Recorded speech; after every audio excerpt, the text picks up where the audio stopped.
Bismillahirrahmanirrahim. Assalamualaikum warahmatullahi wabarakatuh.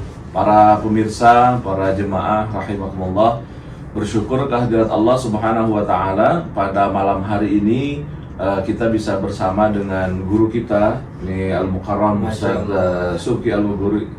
Assalamualaikum Ustaz. Waalaikumsalam. Luar biasa ya. Gimana Syekh? Alhamdulillah. Kita sekarang berada di Hotel Raudhoh di depan Menara Madinah Ustaz ya. Sebenarnya di belakang itu view-nya haram. Iya, luar biasa. Namun karena kondisi malam Ustaz ya. Para pemirsa sekalian, alhamdulillah kita punya waktu untuk banyak berbicara, ngobrol, ngambil istifadah dari guru kita, dan beliau baru selesai saja menuntaskan tugas membawa jemaah membimbing konsorsium Al-Aqsa, Al-Malik, beberapa travel, lebih dari 9 travel, dan alhamdulillah sekarang di kota Madinah, dan tinggal 2 hari lagi insya Allah akan menuju ke kota tercinta, ke tanah air Indonesia. Alhamdulillah, terima kasih Ustadz pada kesempatan ini, memberikan kesempatan untuk kami dari Al-Aqsa, dari Spides Internasional, untuk juga bisa ngobrol-ngobrol tentang dakwah tentunya Ustadz. Iya. Berbicara tentang dakwah Ustadz, sebelum kita ingin tahu bagaimana peran serta perjalanan Hadratak dalam berdakwah, mungkin bisa disampaikan dulu apa sebenarnya dalam persepsi Hadratak tentang dakwah itu Ustaz. Baik, bismillah, alhamdulillah, wassalatu wassalamu ala sayyidina rasulillah, ma'ba'du. Pertama, saya juga merasa dimuliakan berada di majelis ini, duduk bersamaan dengan Syekh Zainur Rafiq hafizahullah tabaraka wa ta'ala. Amin. Ya, sebagai mufti di konsorsium kita. Kalau ditanya mutawif mas kita. Ini luar biasa karena berada di hotelnya Hotel Raudhoh ya. Mudah-mudahan ini Raudhatun min Riyadil Jannah. Amin, ya kan? amin. Dan dekat sekali dengan Raudhahnya Rasul sallallahu alaihi wasallam, dan kita bertemu di sini. Pertama mungkin kalau dakwah kan memang saya unik gitu ya. Jadi kalau tidak jauh dari zaman saya, karena saya misalnya di KTP tertulis lahir tahun 72, Ustadz Jeffrey itu tahun 73 ya, walaupun mungkin selisih 2 tahun kemunculan kita di televisi, tapi boleh dibilang dulu kita dekat gitu ya. Kalau beliau backgroundnya pesantren, kemudian masuk IKJ misalnya ya. Kalau saya backgroundnya justru umum, kan SD, SMP, SMA, baru kuliahnya jurusan agama. Dan waktu SMA saya ingat tahun 89 itu saya ditebak oleh pelatih teater saya, dan waktu itu TV cuma TVRI, dan pelatih teater saya itu adalah Ermono Wangsa Saradani. Dia itu dulu sutradara film Kedasi. Jadi kalau dulu karena TV-nya cuma 1, itu ratingnya bisa sampai 75% ya kan, orang pada tahu semua itu pelatih saya teater. Dan beliau sempat bilang sama saya ya, bahwa saya akan jadi calon aktor terbaik tahun 90 ya, karena itu di tahun 89. Tapi di tahun itu kemudian saya ikut satu acara kerohanian di SMA ya, sehingga kemudian merubah haluan saya. Waktu itu kemudian saya lebih memilih dominan berada di kelompok studi Islam SMA Negeri 33 Cengkareng, Jakarta. Tadinya kita di teater. Nah, karena kemudian ada di situ dan saya pulang kampung ke Bogor kan. Bogornya tepatnya di Cinangneng, Ciampea dulu. Sekarang tapi udah beda kecamatannya. Jadi makanya saya pakai nama Al-Ghuri. Dulu saya punya di teater nama saya Aki Kuncen. Ya kan, ini belum pernah saya cerita sama siapa-siapa nih, khusus di channelnya ya. Jadi pas istilahnya di KSI, kakak saya ya bilang udah pakein Al-Ghuri. Ya mungkin dulu ngetop kan kalau ada al-alnya gitu ya. Oke, saya pakai tuh Al-Ghuri. Waktu saya pulang tahun berapa Ustaz? ya 90-an lah. 90-an. kan 89-90 ya, lulus 91. Itu pulang ke kampung, kakek kebetulan memang seorang muallim. Kalau di Bogor itu nggak nyebut ustadz ya, tapi muallim Sa'ad ibn Arkiman ya. Dan waktu saya pulang ya mungkin kira-kira di tahun 90-an itu saya lihat kitab-kitabnya nggak ada yang baca gitu kan. Dan karena saya SMA kan waktu itu la astati an aqra kutub al-arabiyyah ya. Kutub at-turath ya, belum bisa saya bacanya. SMA-nya jurusan biologi ya. Jadi waktu ngelihat itu saya kemudian pengen bisa baca itu ya. Ketambahan kemudian kita paham makna dakwah ya kan, dari dakwatan sifatnya aktif ya kan, sifatnya kita menjemput bola, apalagi ayat-ayat wa man ahsanu qawlan mimman da'a ila Allah wa 'amila shalihan wa qala innani minal muslimin. Kemudian juga hadis la an yahdiyallahu bika rajulan wahidan khairun laka min humrin ni'am. Jadi kan melihat begitu luar biasanya dakwah ya. Dan kemudian mulai itu SMA ya, dengan ya bermodalkan ngaji dengan guru agama di sekolah, ngaji di rumah, karena di masjid itu saya suka hadir ya ulama Betawi nyampein Riyadhus Shalihin ya. Itu di Jakarta? Di Jakarta. Di daerah? Di Jakarta Barat. SMA di Jakarta Barat, tinggal juga di daerah Tomang, Jakarta Barat. Nah kemudian waktu itu, waktu kita memutuskan kuliah jurusan agama, apalagi kemudian menikah di usia yang boleh dibilang masyarakat waktu itu menganggapnya usia muda, umur 21 ya, itu kita dianggapnya udah apa ya, masuk kotak deh udah.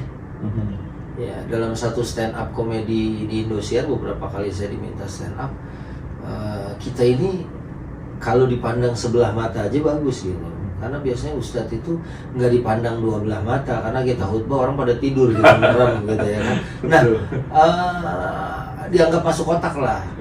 Orang tua boleh dibilang orang yang ya boleh dibilang di bawah sederhana lah, boleh bilang kalau waktu itu. Terus udah punya keluarga, sekolahnya jurusan agama, kapan makan dagingnya gitu ya. Mungkin kalau saya waktu itu mau makan daging, nunggu tahlil baru ada daging gitu ya. Dan kita tahu ya, kalau Quran aja bilang waman ahsanu qawlan mimman da'a ila Allah. Ya siapa yang perkataannya paling baik gitu. Ya kemudian saya tempuh jalan ini. Waktu itu malahan di antara 90 sampai 2000 kan fitnah-fitnah yang terjadi kepada para mubaligh itu kan berat ya. Wah, ada yang mulai ninja, ada yang apa segala macam ya. Jadi waktu itu tuh belum bertabur dengan apa ya? Iya, itu memang menekuni jalan itu, ngajari TPA di masjid ya kan. Malah waktu saya sempat belajar bahasa Arab, kemudian kan nyari di LPBA, kemudian masuk di kuliah Dirasat Islamiyah Al-Hikmah ya di Jalan Bangka. Ya, kemudian alhamdulillah juga saya berkesempatan 3 tahun di Ma'hadil Ulum Al-Islamiyah wal Arabiyyah di Jakarta, salah sanawat ya kan, Al-Idad wa Taqbili ya. Saat itu ya kita udah mulai deh tuh ya kan, udah mulai terbuka sedikit wawasan keislaman ya, dan semakin menguatkan untuk berada di jalan dakwah gitu kan, yang waktu itu ya aduh ngapain nih jalan yang nggak populer gitu kan. Dulu ente ada di posisi yang di dunia teater gitu kan, mungkin ada kemungkinan yang bisa untuk jadi sesuatu gitu, tapi ya udah kita pilih jalan ini. Bahasa Qur'annya kul hadhihi sabili, ya ini adalah jalanku. Dan kebetulan sama teman-teman juga bagi-bagian tuh, teman ada yang masuk fisika, ITB, IPB, ITB ya, kemudian UI segala macam. Saya mau ngambil jurusan agama, maka kemudian mulailah tuh cari ya tempat kita untuk belajar. Dan akhirnya ya baru di tahun 2000 masuk TV itu. 2000-an. Tahun 2000 itu sudah selesai S1 ya? Belum. Oh, belum. Jadi saya selesai S1 itu tahun 2003. Punya anak 3. Karena saya iddat 2 kali. arba' sanawat ya kan. Jadi belajar i'dadul lughah kan itu kalau di Libya sanatain. Sebelumnya saya di Al-Hikmah sanatain ya kan. Sebelumnya lagi 2 tahun lagi di LPBA As-Sohwa Keramat Pulau Gundul waktu itu ya. Jadi idat aja saya sit sanawat gitu ya, 6 tahun gitu kan. Nah, kemudian bisa masuk takmili, lulus fakultas syariah, semua waktu itu sangat berat sekali karena anak juga udah banyak ya. Akhirnya ya kemudian meneruskan sambil bekerja dan kemudian dakwah ya, ngajar di masjid sampai dulu ada salah satu dosen Libya namanya Ustadz Abdul Jassas ya, orang Saudi. Waktu dia pelajaran pelajaran sastra Arab ya, waktu itu dia ingat teman-teman ditanyain pertanyaan yang susah gitu ya. Saya cuma ditanya kaifa tujidul lugha ya Muhammad. Ana adrus al-lugha bi tariqati tadris. Saya bilang saya belajar sambil ngajar gitu kan. Wah, فين أين تدرس؟ تدرس في المساجد الشباب. هل تأخذ منهم مبلغ يعني ya bayar nggak tuh ya kan? La, majanan. Di Jakarta Barat itu? Iya, Jakarta Barat. Bal ahyanan, karena saya juga kerja ya dan juga dapat mukafaah kan. Kadang-kadang kita ngasih pensil apa pulpen buat mereka. Malah di kelas itu dikasih duit sama beliau ya kan. Karena kita ngajar orang Saudi ya? Orang Saudi. Dan ya dari situlah terus saja kan radio, TV ya. Kemudian ya sampai sekarang hampir seluruh Nusantara ini saya udah kunjungin, dan ada beberapa negara yang saya berdakwah secara khusus. Kalau tadi Ustaz cerita tentang kakek atau itu kakek dari ibu. Dari ibu. Berarti istilahnya itu gen dakwahnya dari ibu ya. Karena kalau dari bapak katanya gitu, karena bapak saya yatim, jadi dia nggak tahu bapaknya.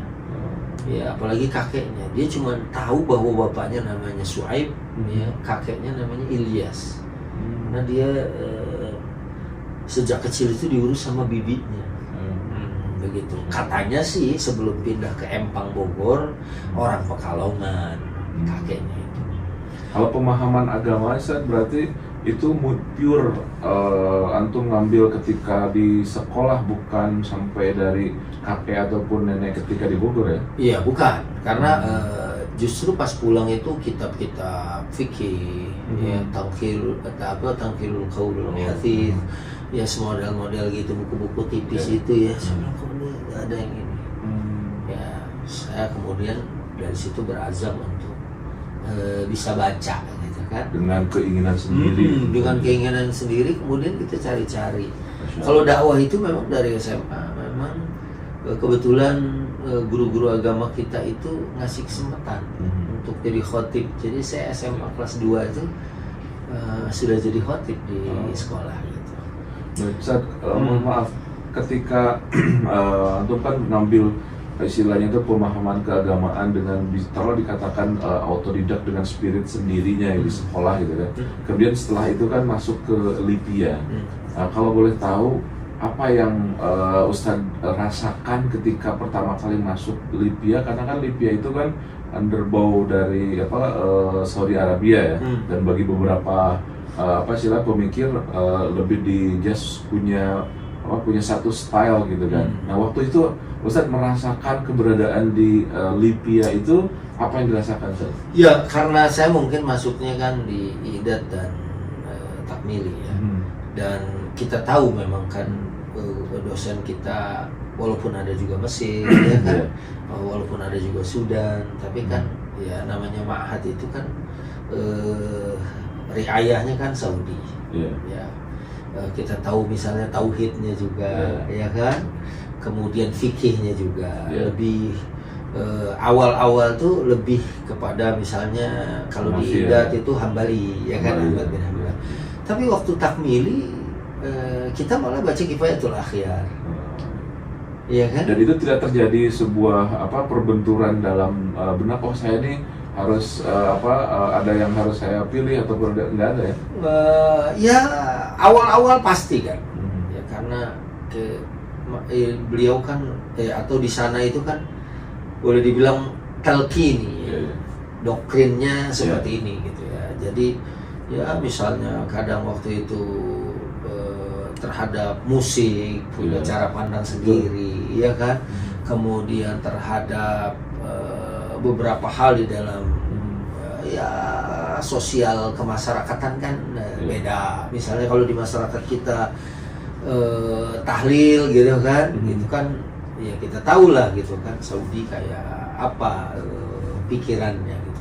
Tapi justru ya memang kita ya satu contoh ini mungkin agak sedikit ini ya masuk kepada materi gitu. Misalnya waktu itu belajar nahwu gitu lagi belajar Alfiyah Ibnu Malik ya. Terus dosennya ini kan memang dia manhajnya kan salaf gitu. Terus waktu ya kita tahu misalnya kan duna ta'wilin wala ta'tilin ya kan, wala takyifin ya kan. Jadi memang kalau misalnya Allah bilang ketawa ya ketawa. Kalau akidah Asy'ariyah kan beda. Kayak tangan aliyad nggak diartikan sebagai sultoh ya kan, nggak diartikan sebagai kekuatan gitu. Ya karena waktu itu adalah pelajaran nahwu kan. Waktu itu saya sempat nanya, ya Syekh, nahnu nadrusul lugha li fahmil Qur'an. Kita kan belajar bahasa buat memahami Al-Qur'an. Ya kan? Qad yakun fil lugha ya. Misalnya makna liyad qad yakun makna al-qudrah wa sultah. Jadi kan secara bahasa dia sebetulnya tidak menyimpang gitu ya. Saya nanya, ma ra'yukum fi hazihi? Gitu kan kita belajar bahasa itu untuk memahami Al-Qur'an. Maksudnya itu tidak jauh lari kalau misalnya aliyat bimakna as-sulta wal qudrah gitu. Ada di dalam bahasa, bukan penyimpangan yang tidak ada dasar akarnya gitu kan.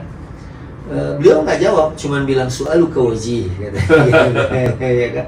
Oh berarti ya memang di sini sama juga waktu saya ke Saudi. Waktu itu ada jamaah yang mau menjamak sholat Jumat dengan asar. Berantem lah nih jamaah. Waktu itu musim haji, saya bawa. Di sini kan ada tempat fatwa kan di sekitar Masjid Nabawi kan tuh. Saya nanya, ya Syekh, nurid dan nazhab ila Makkah wa nurid dan najma' bainal jum'ati wal asr. Dia bilang la yajuz. La yajuz an tajma' bainal jum'ati wal asr li'anna al-jum'ata salatun mustaqillah laha syurut katanya. Jadi gak bisa, Jumat itu sholat sendiri, dia bukan zuhur, dia punya syarat-syaratnya tersendiri gitu kan. Lakin nurid an nusalli al-jum'ah wal asr huna fi at-tariq min al-Madinah ila Makkah rubbama lam najid makanan ya lis-shalah. Tayyib tusalli fi al-masjid miqat fi Abyar Ali. Tapi kan nilainya beda, di sini 1000, di sana 1 gitu kan. Kita mau di sana taib gitu ya. Idzan tusalli zuhur wal asr huna. Ya, rakaatain. Nah, waktu itu saya bilang hal hunaka ra'yun akhar.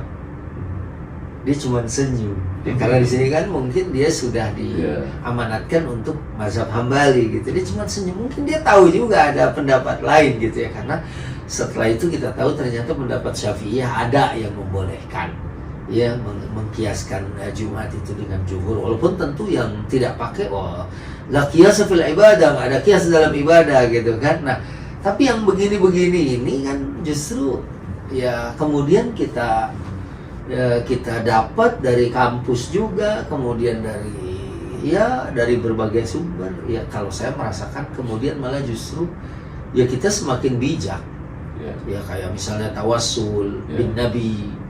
Ya misalnya dulu waktu kita masuk ya Rabbi bil Mustafa balligh maqasidana, itu kan sebagai sesuatu yang terlarang lah. Ya karena tawassul bin Nabi ba'da wafatihi la yajuz gitu kan. Laisa min tawassul masyru' ya, bukan tawassul yang disyariatkan yang begitu. Kalau hal hayatihi tawassal bin Nabi. Ya, kemudian dalilnya kan Sayyidina Umar waktu Nabi wafat tidak lagi bertawassul kepada Nabi tapi kepada pamannya Abbas. Itu menjadi dalil. Tapi ternyata ada orang juga yang punya pendapat ya, dengan pendapat yang lain, khususnya misalnya tentang Rasul dan orang-orang yang meninggal syahid. Orang yang meninggal syahid aja, wala tahsabanna alladziina qutilu fi sabilillahi amwaata bal ahyaun inda rabbihim yurzaqun, gitu kan. Kalau misalnya ada orang yang berdalil begitu kan, dia punya hujahnya sendiri ya, dan kemudian ya akhirnya kita saling menghormati gitu. Luar biasa sekali pemirsa, ini yang saya suka dari beliau dalam suasana, dalam style yang sebegitu, tapi beliau bisa memegang mutiara yang memang basic ke istilahnya ke asalnya gitu kan, ada artinya tidak terpengaruh dengan style istilahnya Saudinya, dan bisa bertahan dalam pemikiran dan juga praktek keagamaan yang istilahnya itu ya sesuai dengan kondisi dan kultur kita, dan ini tidak semua orang bisa merasakan itu. Tapi Ustaz, adakah benturan misalkan style Ustaz kan seperti itu walaupun dari Libya, tapi tidak seperti dalam tanda kutip, mohon maaf, tidak seperti yang lain lah. Adakah benturan dengan kawan-kawan di sana? Hampir ya mereka paham ya gitu. Tahu gitu, apalagi kan kalau yang sampai masuk kuliah syariah kan mereka juga memang pasti lebih banyak tahunya dari saya kan. Akhirnya kemudian oh iya ya kan, antara yang ya kemudian misalnya ada orang yang wah ini nggak boleh, nggak ada teksnya, nggak ada dalilnya, ya mungkin ikhtilaf yang bisa kita ambil aja di kalangan sahabat aja, mereka dulu pernah berbeda. Ya akhirnya kalau ketemu ya kita biasa, ya kan, teman-teman biasa, kemudian saling menghormati, ya kan, kita tahu tanpa, ya saya juga tidak menyalahkan mereka, ya silahkan aja kalau memang ada yang berpendapat seperti itu. Dari dosen juga nggak ada benturan apa-apa? Perbedaan? Dulu yang inget malahan ya, dulu dosen hadis kita salah satunya Dr. Daud Rosyid baru dapat penganugerahan profesor kemarin ya. Saya ingat tuh waktu itu saya ngisi Indosiar gitu kan, dan kita dibikinin tabungannya tuh tabungan bank konvensional. Kan dikritik sama mereka, oh itu gimana begini. Ya itu waktu itu ingat tuh beliau yang belain, ya itu kan dia bukan kosotnya untuk nabung di situ ya kan, tapi itu kan uang masuk ke situ. Ya lagian juga bunga yang kita terima tuh habis hanya untuk dipotong. Kan ada potongannya tuh, ada bunga, ada dipotong, administrasi. Jadi sekedar untuk lewat gitu kan. Ya tapi berarti ada juga yang perhatiin kita itu, oh itu gimana, itu talib. Ya istilahnya kan itu kan riba gitu misalnya kalau di bank konvensional. Yang begitu pernah juga, tapi ada juga yang alhamdulillah ya kemudian dibela. Luar biasa, perjalanannya sangat unik sekali Ustaz, dari masa lalu kemudian sampai pada posisi dakwah, dan kita ketahui Ustaz Subgiri sekarang sudah melanglang buana di hampir seluruh stasiun televisi saja. Dan yang luar biasanya Ustaz juga ada satu kelebihan dari kawan-kawan dakwah yang lain tuh masuk di stand up comedy saja. Bagaimana itu kesan-pesan bahwa menyampaikan ad-din dengan posisi yang seperti itu, Ustaz? Ya, karena saya menyampaikan di sinetron juga. Ya, ada beberapa sinetron yang saya menjadi konsultan. Ya, saya pernah jadi penulis beberapa acara ya. Dan bahkan kalau di sinetron yang saya di situ main, saya biasanya selalu menjadi konsultan buat mereka. Ya. Misalnya dulu waktu zaman Ajab Ilahi, Rahasia Ilahi dulu kan Ustadz Arifin, Ustadz Jeffrey, Ustadz Yusuf. Ya kemudian kita ngomentarin sinetron-sinetron yang ya istilahnya kalau bohong matinya kayak gini gitu kan. Yang judul-judulnya juga aneh tuh ya kan. Ya karena misalnya kita plesetin tuh akibat tidak bergaul dengan tetangga, akhirnya waktu mati nggak bisa ngobrol kan. Judul kayak gitu. Gaul ya? Enggak, iya nyeleneh gitu. Tapi saya ingat waktu itu kita syuting di Lembang, yang bikin Wiro Sableng, itu sutradaranya sama produsernya. Waktu itu ada adegan yang saya suruh retake, saya suruh ambil ulang. Kenapa? Karena di situ ada adegan penguburan. Terus gambar itu seorang penggali kuburan habis nginjak kuburan, terus dia bilang, waduh Bu, maaf, tadi saya lupa narik tali pocong. Terus si ibunya bilang, kamu gimana sih? Nanti kalau suami saya jadi gentayangan gimana? Di sebelahnya tuh ada orang pakai pakaian ustadz yang di situ ceritanya dia memerankan ustadz, tapi dia diam. Ya saya bilang retake, harusnya dia ngomong. Ya nggak ada manusia yang jadi setan.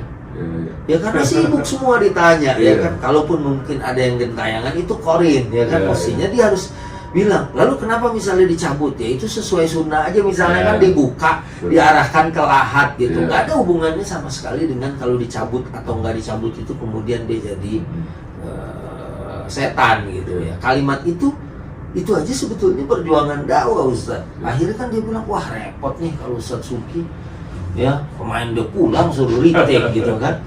Pernah juga bilang, misi iya itu bukan ayat, itu hadits kan gitu ya. Nah termasuk juga ya ke bagian komedi. Kan saya malah dengan komen itu bikin acara yang sampai sekarang masih ditonton dengan Komeng dan Adul ya. Di YouTube itu masih banyak aja penontonnya. Itu murni setelah pulang haji, sutradaranya juga habis haji sama saya, anaknya Pak Mukhtar Sum, kiai dulu. Dia adalah ketua seni budaya Islam kalau nggak salah ya waktu itu. Dan anaknya juga memang sutradara handal. Kita bikin itu. Jadi mungkin waktu itu lebih dari 300 hadis yang kemudian kita breakdown menjadi sebuah tayangan, gitu kan? Luar biasa. Nah itu memerlukan skill karena kita memadukan syariat ya dengan skill komedi gitu. Itu sampai tayang tuh? Oh tayang, sampai sekarang masih ada di YouTube banyak. Warawiri Ramadan itu aja bisa 3 kali kalau nggak salah. Terus Kolak Candil, Anak Bertanya Pada Bapak di beberapa stasiun TV. Itu 3 stasiun TV yang nayangin itu gitu ya. Dan itu sampai sekarang di YouTube nih kalau kita searching itu ada ya, Warawiri. Malah ada yang misalnya nenek-nenek nggak ada di surga, itu masih mungkin nanti saya kirim habis ini, ya kan? Nah itu bagaimana kita kemas satu tayangan religi itu santai orang dan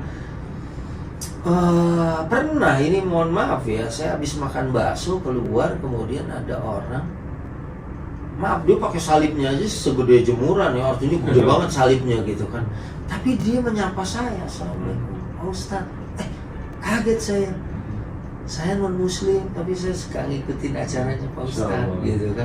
Indahnya ya. Bagian dari ta'alimil Islam, cara makan, cara tidur, kalau mimpi buruk gimana, kita mainkan secara komedi gitu kan. Nah itu ternyata luas gitu kan ininya, segmennya. Ya kalau Opik, Aji Opik Tombo Ati dengan musik dia bisa menjadi lebih universal ya, orang yang nggak ngerti aja bisa nikmatin, apalagi yang paham gitu ya. Ya ini walaupun tidak seluas musik gitu kan, tapi paling nggak segmennya jadi lebar gitu. Jadi dari anak-anak, remaja, dewasa gitu kan, itu ya bisa menikmati tayangan itu. Tentu nggak lepas dari kritik, pasti ya setiap orang berbuat ya kan. Kalau orang berharokat tuh salahnya pasti ada aja gitu kalau bergerak. Kalau dia diam aja mungkin nggak ada salahnya. Namanya kita, oh ini kadang-kadang kurang. Dulu saya pernah dikritik juga sama teman orang dari, dia lulusan Hadromaut, dia bilang, ente kenapa main sama mereka? Ya nggak pantas ente duduk sama mereka katanya gitu ya kan. Padahal ya ternyata begitu duduk ada banyak hikmah yang bisa kita ambil, ada banyak pelajaran gitu kan. Ya sampai Komeng juga haji, ya kemudian asistennya juga masya Allah sampai sekarang tuh malah jadi ustadz gitu kan. Nah itu kan ternyata manfaat juga kebersamaan kita dengan mereka. Gitu. Baik Ustadz, luar biasa perjalanan antum dan kini mungkin sekarang sudah jadi tokoh dan bisa dikatakan dai yang artis juga lah. Artinya top di antara para ustadz yang top. Kesan dan pesan ataupun juga yang ingin juga mungkin para daiyah di tanah air juga melihat seperti apa sih posisi menjadi seorang dai yang sohor, taruhlah dalam bahasanya yang lagi ngetren sekarang misalkan seperti artis lah seperti itu. Apa keluhan dan tantangan serta peluang yang dirasakan, Ustaz? Ya pasti keuntungan kita jadi mudah dikenalin orang. Iya. Dan itu kadang-kadang kita bisa nembus orang-orang yang kadang-kadang hanya mau dengar dari seseorang. Betul. Ya, figuritas. Ceruk pasar tersendiri. Iya, kadang-kadang kan orang figuritas. Siapa Iya. yang ngomong gitu. Termasuk kita lagi haji dulu, ada dokter, kiai haji hafal Quran, nggak didengar gitu. Iya. Malah dia dengar saya gitu, Mas. Betul. Saya bilang, beliau itu dokter hafal Quran. Betul. Ya kan? Oh, ternyata masih ada orang-orang yang wijahiyah ya, artinya figuritas gitu ya, melihat siapa figurnya. Itu salah satu kelebihan gitu. Kadang-kadang kita bisa gunakan untuk itu gitu ya. Dan ya fitnah suhro pasti ada fitnahnya gitu. Yang dari awal sih sebetulnya kita nggak ada cita-cita untuk ke situ. Kita kan cita-cita awalnya dulu adalah bagaimana menggunakan media itu sebagai sarana dakwah. Seperti sekarang mungkin lewat YouTube, lewat Instagram, lewat TikTok. Dan saya juga aktif situ ya. Iya, di beberapa bagian saya aktif. Kan ada juga memang yang nggak sempat kita pegang. Yang ternyata ya itu ada segmennya sendiri gitu kan, dan itu manfaat ya. Kalau manfaatkan insya Allah kita akan dapat nilai dari sisi Allah Subhanahu Wa Taala. Itu. Biasanya kalau Ustadz sudah berdekat ataupun ke artis Ustadz biasanya katanya mahal katanya. Bagaimana itu? Ya kita mungkin bisa ngelihat gitu ya. Yeah. Makanya saya sesungguhnya awalnya dulu juga kita nggak dikelola dengan sebuah manajemen ya. Memang sampai sekarang juga nggak ada manajemen secara khusus gitu ya. Cuman kan kadang-kadang IO itu misalnya nih mau pakai saya, itu ada 6 IO, mereka yang jual kita sebenarnya gitu ya. Nah sampai sesuatu yang fantastis dan belum tentu itu keterima sama kita gitu kan, karena kan mereka yang jual. Pernah juga saya sama Opik waktu itu memang nggak pernah ada kayak apa gitu ya. Kita datang aja ke satu daerah, kemudian ya karena itu acara anak yatim, Opik dibayar sangat murah, apalagi saya, ya kan. Dan ternyata Opik itu diberi 5 kali lipat dari yang diterima, termasuk saya. Dan saya pernah juga, karena dia bilang, Ustaz, ente satu titik kita kasih 5 juta dari satu perusahaan. Ini perusahaan kan bisnis mereka, kita jadi icon. Ini saya sebut angkanya gitu. Oh udah, apa-apa. Ya mereka yang nyebut, kita ambil gitu ya. Dan itu saya baru ketahuan, ada Ustaz Wijayanto, beberapa ustaz yang komplain ke saya. Ternyata acara itu per ustadznya adalah 25 juta. 1/4-nya Pak. Iya, dia sampai kawin 3 kali itu IO-nya. Iya kan? Saya diomelin sama mereka, ente sih, kita patokannya ente. Karena waktu itu kita nggak, orang kasih berapa saya ambil aja. Malah saya kasih dia kadang-kadang. Nggak taunya mereka itu lagi ngobrol-ngobrol sama bosnya, dia bilang, Pak terima kan sejumlah sekian, itu dari satu produk kendaraan bermotor, bukan di masjid. Ya kan, itu saya aja waktu itu nggak, ya udah ambil patokannya itu. Ya kalau 10 kali 25 itu berarti 250 juta. Saya cuma nerima 1/5. Akhirnya dia bilang, udah deh teh, nggak usah, jangan patokan sama Ustadz Subki gitu. Makanya kemudian ada tim waktu itu, Ustadz Saiful. Itu siapa? Kalau majelis taklim, sholat Jumat, itu nggak ada kita pakai.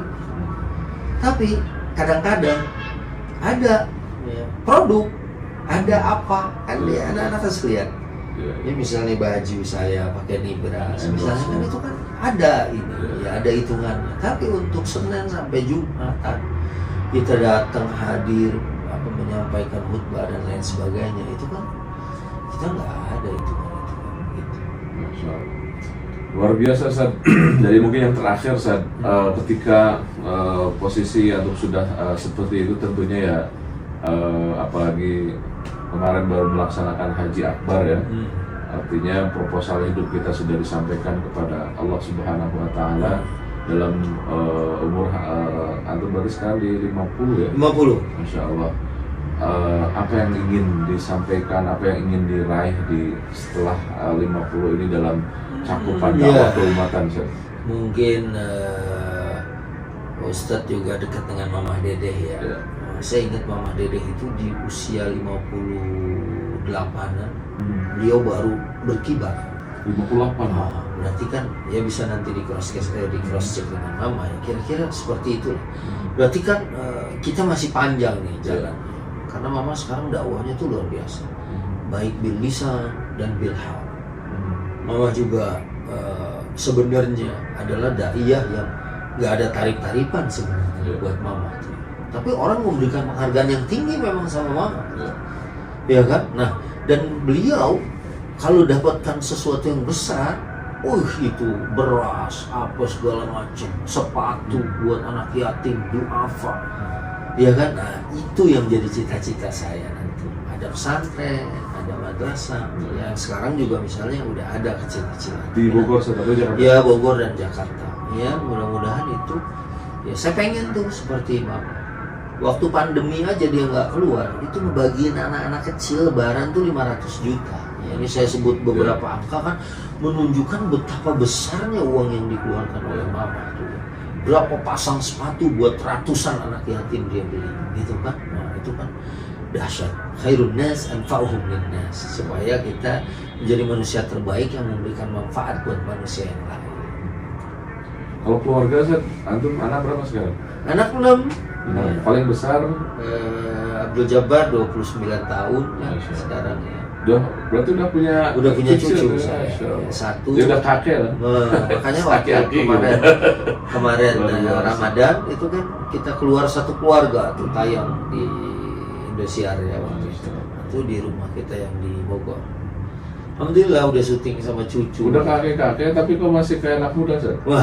Apa formulanya? Itu hiburan dari antum.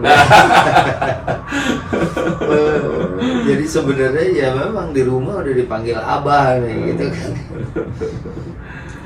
Luar biasa para pemirsa yang dirahmati Allah Subhanahu wa taala, momen hari ini, malam ini di Kota Madinah ditemani dengan guru kita ini sangat luar biasa, dan tentunya terus kita doakan semoga beliau menjadi betul-betul dayah yang seperti yang beliau cita-citakan, banyak memberikan kebaikan di akhir ataupun juga kelanjutan hidupnya. Dan Ustaz, mohon mungkin akhir dari perjumpaan kita, mohon antum menyampaikan doa untuk para jamaah yang mungkin juga ingin bisa berangkat ke tanah suci, melaksanakan umroh, melaksanakan ibadah haji. Beliau itu pembimbing dari Al-Malik saja, Al-Masih, kemudian juga sekarang berangkat bersama konsorsium Al-Aqsa buat para jemaah, kemudian juga para hadirin pemirsa sekalian. Kita akhiri dengan doa, dan sebelum beliau berdoa kita doakan beliau ini mudah-mudahan diistiqomahkan, diikhlaskan, disehatkan dan diberkahkan, karena negara kita, bangsa kita sangat butuh daiyah cerdas seperti beliau ini. Monggo Ustaz, doa. Ya, doa yang pertama mungkin kita mudah-mudahan nanti ada kesempatan untuk bikin sebuah lembaga. Ya, kita bikin satu masjid, sekolah yang bisa memberikan manfaat. Dan juga buat semua yang menyaksikan tayangan ini, ya mudah-mudahan dimudahkan hidupnya. Apalagi bisa berangkat sampai ke tanah suci, ya menyempurnakan rukun Islam yang kelima. Ya mungkin itu saja ya doa dari saya, dan mudah-mudahan kita semua istiqomah dan insya Allah bisa berkumpul di surganya Allah Subhanahu wa Ta'ala. Dan nantikan proyek kita berikutnya dengan Ustaz Zainul Rafiq ya, dan beberapa sahabat yang lain. Mungkin juga ada pemirsa yang nanti pengen bergabung bersama dengan kita, insya Allah, untuk wujudkan cita-cita kita berkolaborasi, bersinergi untuk menyatukan kekuatan-kekuatan yang ada, gitu ya. Potensi-potensi yang dimiliki oleh beliau dan saya pasti mungkin ada perbedaan dan persamaan, disitulah kita saling mengisi dan saling melengkapi.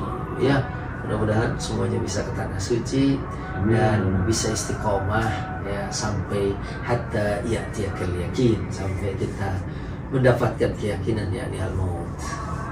Mudah-mudahan, dan untuk para pemirsa sekalian, nanti ada nomor telepon yang bisa dihubungi untuk Ya. kolaborasi sama Ustadz, sama jamaah kita juga. Kita terus narasikan bahwa yang paling baik dalam kehidupan kita adalah bagaimana kita bisa bermanfaat saja Amin. untuk yang lebih banyak. Demikian yang bisa disampaikan. Sekaligus terima kasih Ya, Ustadz. Syekh. Mudah-mudahan kembali besok ke Amin, negeri amin. kita, Amin. membawa kemakmuran. Amin. Tahun depan terus kita bisa Amin. kembali melaksanakan ibadah Kita bisa bersama, haji.